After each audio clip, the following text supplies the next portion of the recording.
What's up everybody, this is Master Ian Gamer. Today's video is going to be a bit different from what I normally do, in that I would like to take a sort of analytical look at one of Overwatch's maps, specifically when it comes to the aesthetics and visuals of the map as opposed to just its gameplay. In particular, I'd like to examine things like the map's overall theming, the level of detail present in its various locations, and the overall realism of the map when it comes to the context of the Overwatch universe. And out of all the maps in Overwatch's roster, I thought that King's Row would be a fitting start, as King's Row is by far one of the most popular maps in the entire game, and on top of that, it does have a lot of interesting aesthetic details to point out, both in terms of things it does really well, and some areas where it falls fairly short. Real quick first though, I would like to remind you to subscribe and hit up that bell icon if you're new to my channel, to never miss out on any future Overwatch and Overwatch 2 news and content. But now, let's delve into the map aesthetics of King's Row. So starting off in the first attacker's spawn room, we can see that it is set within a beautiful large cathedral, which has presumably at one point in the past been abandoned, only to recently be reoccupied by the newly reformed Overwatch. We can tell that it is in fact Overwatch who is occupying the space, given that we see identical computer screens to what we see in Winston's hideout on Watchpoint Gibraltar, and also considering the information we learned in the London Calling comic series, we saw that Winston actually came to King's Row to meet up with Tracer following the events of those comics, which is an awesome little consistency and suggests that Winston himself is likely either occupying this location permanently at this point, or at the very least frequents it regularly, as we can see from the peanut butter located around the room in various locations. Overall, the aesthetics of this room are just phenomenal. It is a great start to the map, and unfortunately, it might be setting a bit of a precedent that the rest of the map isn't quite going to be living up to. But let's get onto that now by exiting outside of the cathedral, where first and foremost we see a beautiful futuristic hover double-decker bus. This is a awesome detail to include on the map, given the map's location being in London, England, where double-decker buses are a common sight, and I think this is a fantastic inclusion to establish the context of the location itself, and it's just a nice little sci-fi twist on what a vehicle might look like in the near future. Moving to the side of the cathedral, however, we can see two more iconic features for a London map, being a red telephone box and a black taxi cab, both of which are great little details to include in a map like this, and a detail which, unfortunately, more Overwatch maps don't actually include, which is indication of the map being physically accessible from somewhere else in the world. Yes, we have this big iron gate which we as the players cannot actually pass through, but we can see going through it is a street which then splits off into two separate directions, which is great when it comes to realism, because realistically, it would make sense for people to be able to access the different shops and locations of King's Row from the rest of London, and rather than it being some sort of self-enclosed little area. And in fact, we have two exits from King's Row. However, this one does end in a brick wall at the end of the road, as we can see over there, which is a little disappointing. The map designers surely could have just curved the road a bit farther past that building there on the left, thus giving the illusion that the road actually continues instead of just stopping at a wall. But I guess they tried. Maybe not that hard, but they did try. And now, moving out of the spawn area, we see what is a perfect example of a room which I like to dub a useless room. Tell me, dear viewer, what is this room? Is this a coffee shop? We see some little coffee cups sitting there on the table. However, they have the Coffee Aroma logo, which is actually an in-universe coffee shop that we see on other locations. But this room itself doesn't have any indication of it being a Coffee Aroma store. In fact, there's no branding whatsoever. It's just sort of red paneling with windows and open doorways. And then inside we have a counter with a cash register and a little table with no chairs. So what is this supposed to be? The reason I call these locations useless rooms is that they exist for a functional purpose in terms of the map itself, which is to provide a bit of cover and just a way to sort of navigate this first part of the map, but aesthetically it offers basically nothing to the map itself. There's no indication of this room having a practical purpose within the Overwatch universe, and overall, despite the many possibilities they could have gone with when it comes to different theming and specific stores present in a map set in London, England, it just falls short by not having any clear definition in terms of what this room is supposed to be. I suppose you could say it is just up to a player's interpretation. Maybe it's a coffee shop, maybe it's some sort of lounge room, but overall I wish Blizzard would give rooms like this just a bit more detail, because that does so much to help flesh out the world at large and just makes maps in general more interesting. But if we move across now past the double-decker bus, we have the Meridian, a pretty elegant looking theater from the outside, but unfortunately a bit lacking inside. Here in the main lobby we can see some nice details, a little armchair, door over there, little cash register with a counter and an elevator, and even a very elegant stairway leading up to the second floor, where we have another little lounge area almost, and the top of the elevator, and that's it. Wasn't this supposed to be a theater? Where is the actual theater? Now, I guess you could say the theater is located up here, since we have these big windows indicating an upper third floor that's not actually accessible, but the stairway doesn't even lead up there. Sure, technically you could argue that maybe the elevator is the only way of getting there, but that seems a bit lame. It would have been nicer if Blizzard had included another stairwell going up further that was just blocked off by either, like some sort of barrier or something like that to prevent players from actually going up there, to give a bit more realism in terms of there actually being a theater within the theater. A bit disappointing there, not the worst offender though. Overall, at least from the outside, it looks pretty nice and fitting. But moving now towards the first point, we have this big, lovely statue of Mondada holding some sort of Omnic energy orb. We don't really know what that is, but it looks nice, and of course a small child holding hands with him. Overall, a great, beautiful detail, which of course ties in very nicely with the story we know takes place here, with Mondada's assassination at the hands of Widowmaker. However, another interesting detail to take note is that Mondada is actually standing atop a pedestal in the middle of a roundabout, which is another nice little detail to include, since this is of course a type of street junction which is quite common throughout England, and while the actual width of the street itself might be a bit unrealistic in terms of, well, just how narrow these streets actually are, although admittedly that's not too far off from London itself, since they do have pretty narrow streets over there, but in general I'm going to give it a pass here because it's an Overwatch map, and the width of passageways and the like kinda have to be narrowed just to make the maps work, so that's no issue there.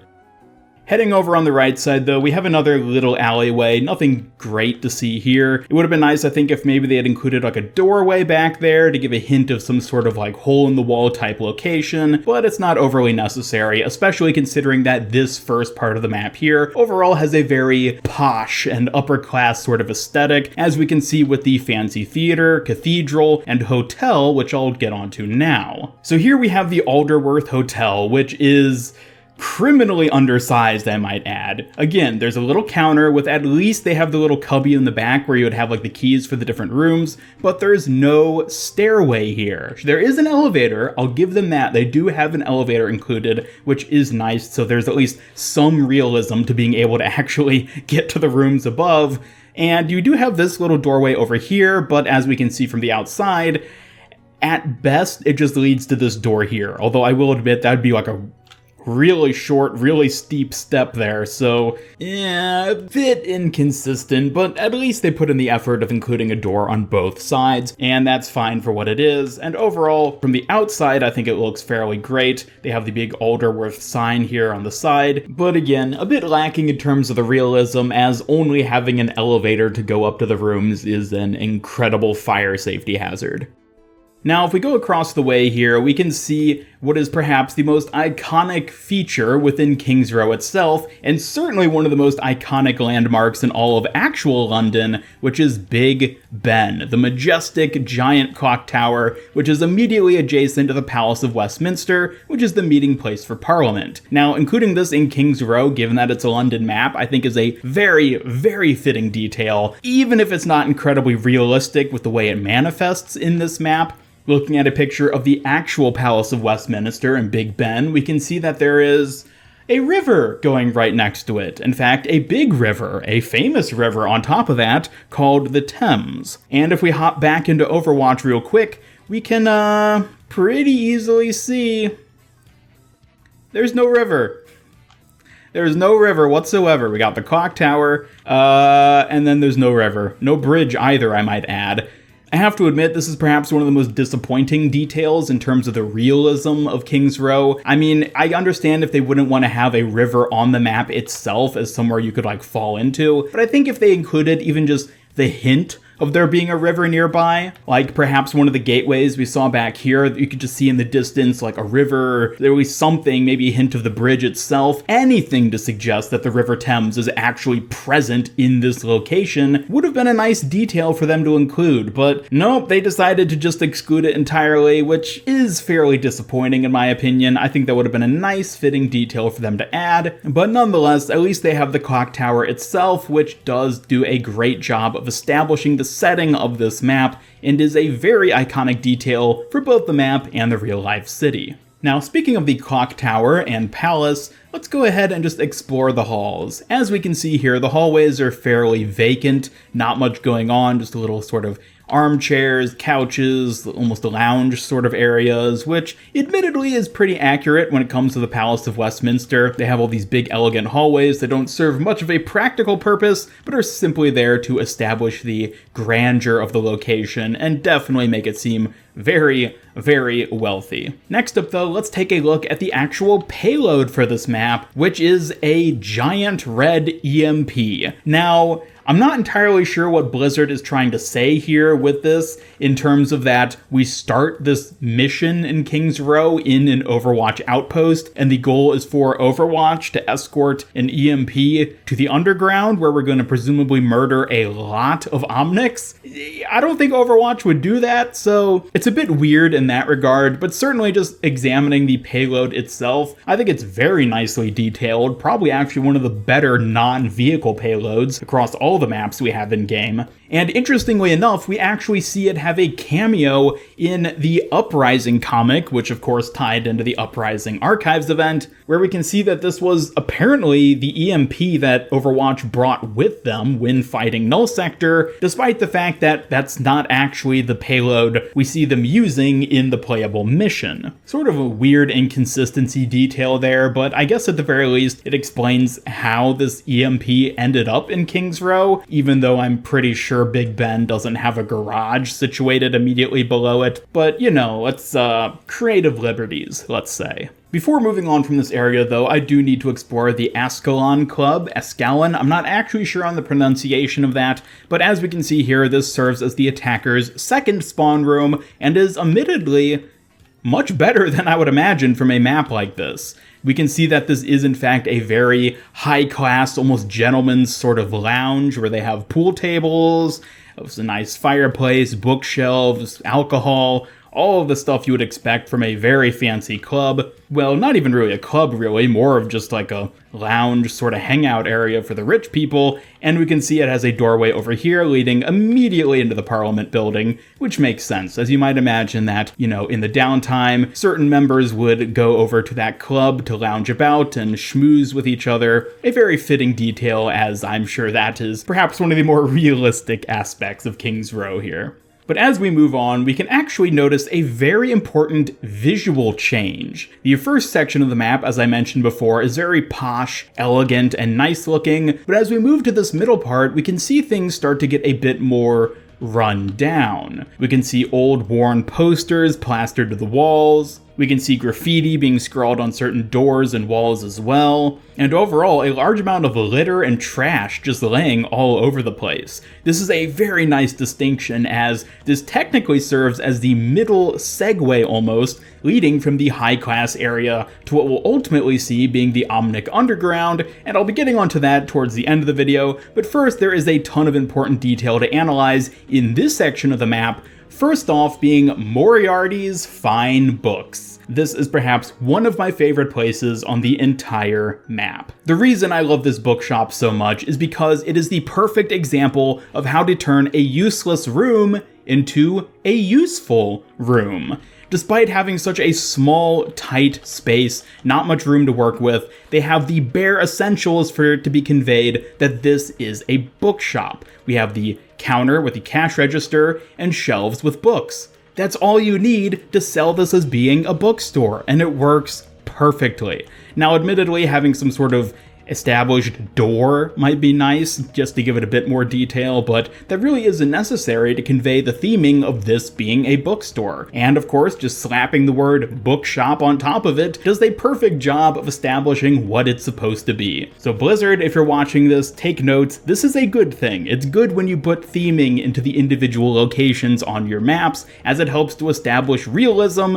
and makes the maps just more interesting in general. Backtracking just a little bit though, since I don't want to pass this up, we do see another iconic England detail, which is a little red post box that you would put your letters in to mail them out. And if we go to the right side over here, we can see a nice little dirty alleyway, which, again, alleyways in London, very fitting. I'm glad that we have as many in this map as we do, since it's such an important detail. But coming out onto the main road, we see some more stores going by, the Hoof and Haunch, and of course, coming here, the Fox and Bear. Another fantastic way of taking a useless room and making it useful by turning this small indoor space into a pub, complete with a actual bar, as we can see here, with a tap behind the counter and a number of different spirits, ales, and alcohols lining the shelves behind it. We also, of course, have some little tables and booths and these nice cozy lights hanging from the ceiling. All around, fantastic detailing in this part of the map. Definitely a great example of how to take a small space like this and turn it into something that's not only visually interesting to look at in terms of detail level, but also thematically fitting well within the map's context.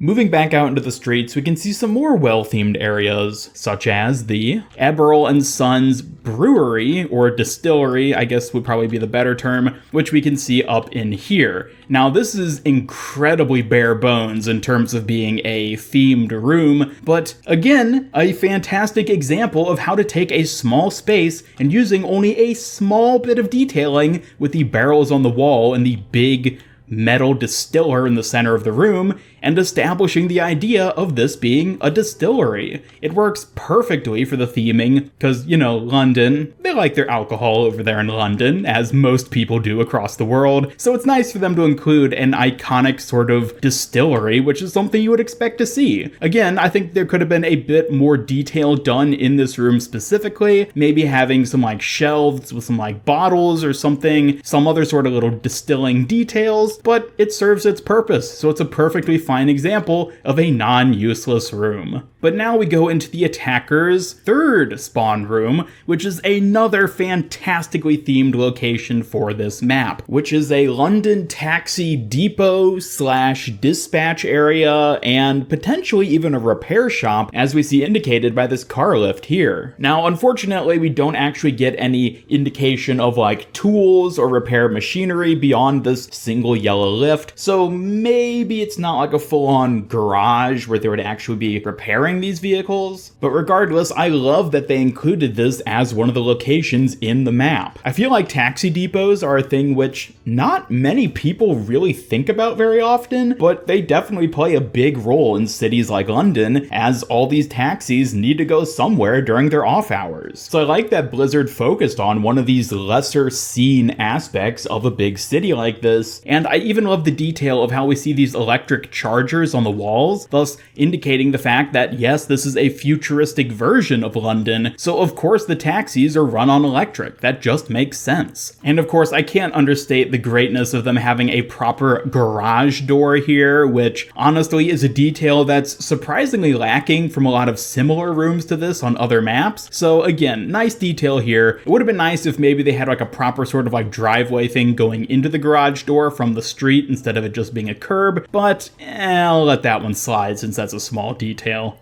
And the last thing to focus on for the middle portion of this map is the underground subway station, or tube station as the more accurate term would be for London, and again, fantastic. The detailing here is great, having this sort of train station here where we can see the rails and a little area where you would wait on the platform with chairs and a trash can and posters of Lucio even. It's all great for establishing the idea of an underground metro station. They have these little barriers here to prevent the player from actually exploring down the tunnel, but the fact that they use the sort of iron grate as the way of blocking it off instead of just having a stone wall or something helps to establish the realism of this actually being a tunnel that stretches on in either direction. Now, lastly, we have the final portion of the map, which is the King's Row power plant and literal gateway to the underworld. Underworld, of course, being the subterranean complex, I guess you could call it, where all the Omnics are forced to live. And here is where we start to see some very interesting and very unique detailings when it comes to King's Row. First and foremost, backing up to the entrance, we can see an immediate juxtaposition of the both posh and run-down portions of a semi-realistic but futuristic twisted King's Row London aesthetic, going into a much more gritty factory aesthetic. Overall, the grittiness, overabundance of machinery, and even the lighting conveys this as being an undesirable place to be. It's dark, it's ugly, and overall seems like more or less just some sort of factory setting, but one detail in this part of the map which I absolutely love is the inclusion of these corrugated steel roofs almost. This is the sort of roof detailing you would expect to see in the slums of some sort of district or impoverished place in the world, in addition to these sort of like rags hanging down, which overall sells the idea of poverty and very, very undesirable living conditions. I do find it rather funny though that they would have these roof elements that presumably the Omnics themselves put up within the power plant, because this entire place is indoors. It's not like it's ever going to rain in here, so I don't know why they would bother putting up roof elements like this, but it is a nice way of establishing the poverty of this part of the map, because it's a sort of detail you'd expect to see in a very run-down, impoverished, or low-income location. Beyond those elements though, this part of the map is a bit under-detailed in my opinion. We do have a number of crates, barrels, steel beams, and other sort of industrial equipment you would expect to see lying within a factory or power plant like this, but it doesn't feel like there's enough specific details in terms of little interesting things to look at. You get these sort of like corridors that maybe would serve a practical purpose given the sort of broad possibilities when it comes to industrial environments like this, but overall they're a bit lacking. They of course lack the very interesting, very fitting London theme of most of the previous parts of the map, but overall it does still at the very least sell the idea of this being a power plant. We can even see the underworld itself down through this gap in the floor, where we can see a truly vast city lying beneath us. I will say I like the way that they have these sort of like containers stacked upon each other, almost as if they're like shipping containers being lived in as houses that have just been stacked infinitely as a way to compress a lot of people into a small space, which is a visual that invokes an idea of not only low-income housing, but also an almost dystopian type futuristic look of how certain people might be forced to live. Coming to the end of the power plant though, we of course have this big generator type thing in the ceiling. It's a bit ambiguous as for what this is. Some sort of like energy coils though, which don't really have a clear purpose, but definitely look enough like some sort of futuristic factory slash power plant detail that it works pretty well in terms of detailing to establish the high-tech grittiness of this location. On the floor as well, we can see the final point we're trying to get the payload is in fact a service lift, which presumably goes down into the underworld, although if we just take a look down here, we can see it doesn't actually go down, which, you know, disappointing lack of detail there, but given that you're unlikely to ever actually view the underside of this, well, view it without dying, that is, I'm willing to let them slide on this one as well, just because, at least from the top, where 99% of the time you're going to be looking at this feature, it looks like this could pretty reasonably just be a lift that goes down. Around the final point, though, we do get more fairly lackluster hallways and side corridors where not a whole lot of detailing going on. This little room, maybe it could be used for like storage or something, but then we have what I would consider another unfortunate useless room, which is this little area here. I don't know if this is supposed to be like a storage area, like where you'd put supplies to like sort of like stockpile them before activating the lift to bring them down into the underworld. Overall, it's sort of unclear what this little alcove here is supposed to be, since there's no machinery or anything. I think it would have been cool if they included like a control panel right here on the wall to sort of indicate that maybe that's how you operate the lift, so that someone up here could lower it down to get into the underworld. but overall it's not really necessary, but it is a bit lacking in detail. Moving into the Defender's final spawn room though, we once again have what I would consider to be a useless room in that there's just not much going on here. It's fairly empty. You have this big, maybe that's like a piston in the ceiling. It's unclear what that's supposed to be. Just sort of industrial machinery in a big, fairly empty room, which I find to be a little disappointing. A lot of these earlier Overwatch maps did have fairly uninteresting defender spawn rooms, which I'm sure factored into the psychology of not wanting defenders to loiter in the spawn rooms since they need to get out to defend the point. But certainly, as we saw with later maps that had a similar sort of vibe going on like this, there are certainly better ways of detailing these parts of the map where you're not supposed to hang out, but still it's nice to have some good visuals there.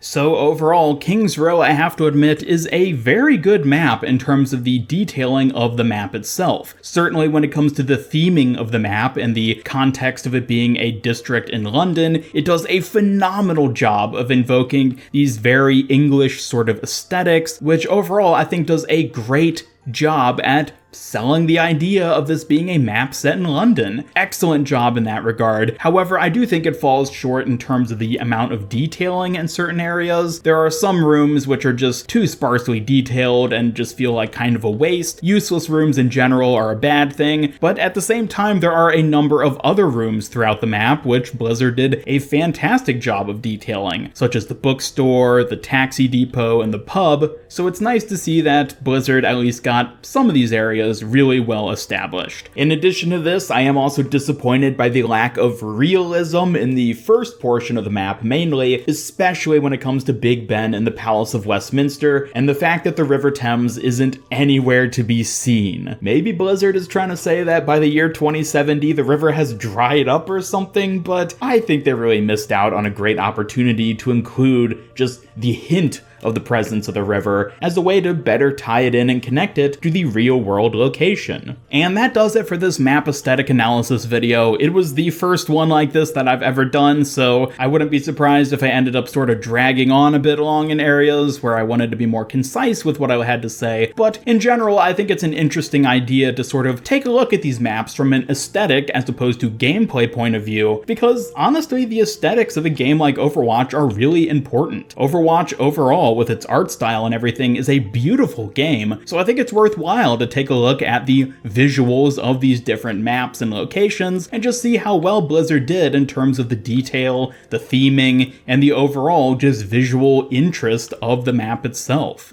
Depending on how this video comes out and whether people are interested, I might end up doing more videos like this in the future. Certainly there are some other specific maps which I would very much like to touch on in terms of the detailing going on in them, but in general, definitely let me know your thoughts on King's Row by dropping a comment down below. Are you impressed with the same aesthetic details as I was, or maybe you have your own thoughts about the map in general? Thank you so much for watching, and be sure to subscribe, follow me on Twitter, hit up that bell icon, and come join my Discord server to never miss out on any of my future Overwatch and Overwatch 2 news and content. Special thanks to my YouTube channel members who help make these videos possible, and if you'd like to join them to earn some cool rewards, then just hit that join button down below. Otherwise, this is Master EN Gamer signing off, and until next time, have a great day.